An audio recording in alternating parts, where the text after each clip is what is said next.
Now this is the reason I stopped teaching violin lessons in my own house. I used to do it a lot, and after this happened, I decided I didn't want to do it anymore. Bosco, I'm sorry. Bosco, I'm sorry. If I acted unwise on the day of your demise, I'm sorry. You got a little kitten that I loved you, and Sue and all the boys loved you too. But I diminished your worth on your final day on earth. Bosco, I'm sorry that I did that weird thing to you. You see, I had a dozen little students with their tiny violins playing in my basement family room. Their moms and their dads were all gathered round waiting for the little ones to play them a tune. I had to step back to my youngest son's bedroom before to get myself an extra music stand. I saw my little cat Bosco lying on the floor. His black shiny fur, he looked just grand.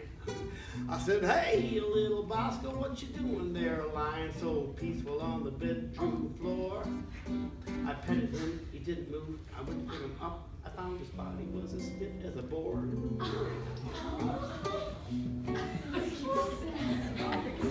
Now my own sons were running up and down the stairs to their bedrooms like little boys are likely to do. If they'd have found their dead kitty, they'd have had a major fit. I would have canceled that concert for sure. I just stood there holding my cat and it felt like caressing a plank of wood with shiny fur and pretty kitty eyes. I got to thinking, what am I doing here? The crowd is waiting. How am I going to handle this awful surprise? So I decided I would hide him and discover him later. I put him in my laundry room behind the refrigerator. I went back out to try to be a music educator, but when I saw those kids, I thought, I shouldn't be within 300 feet of a child.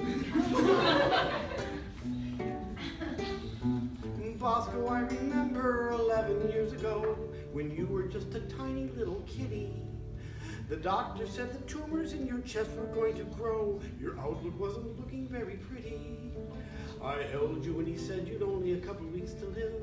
I vowed that I would give you all the love I had to give. After several months, I wasn't crying quite as much.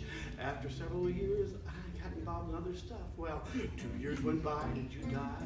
No, you didn't. 5 years went by, did you die? No, you didn't. 8 years, 10 years. Is Bosco dead? No, he's still here. I'm starting to think that this kitty cat was putting me on.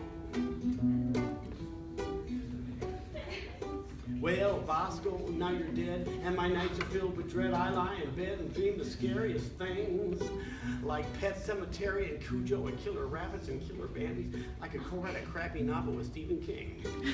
One night in my dream, a 10-foot cat came into my room. I peered out from under my blankets, and in the twilight I could see.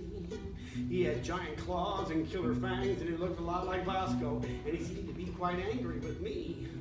He put a giant claw under my ankle and another one under my head, and he lifted my skinny shivering butt and he pulled me from my bed. He dragged me down to the basement. My head was bumping on every stair, and he headed back to the laundry room, and now I got really scared. He skipped the refrigerator and he stuffed me in the dryer. My whole world started spinning as he turned the heat up higher. I was doomed to eternity in a Sears Kenmore hellfire until I woke up to my own anguish cry. Bosco, I'm sorry.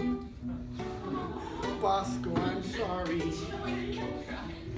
I should have made more of a fuss on the day you bit the dust. I'm sorry. I know I acted like a creep, but won't you please let me get some sleep? I'm sorry. Bosco, I'm sorry. Yeah!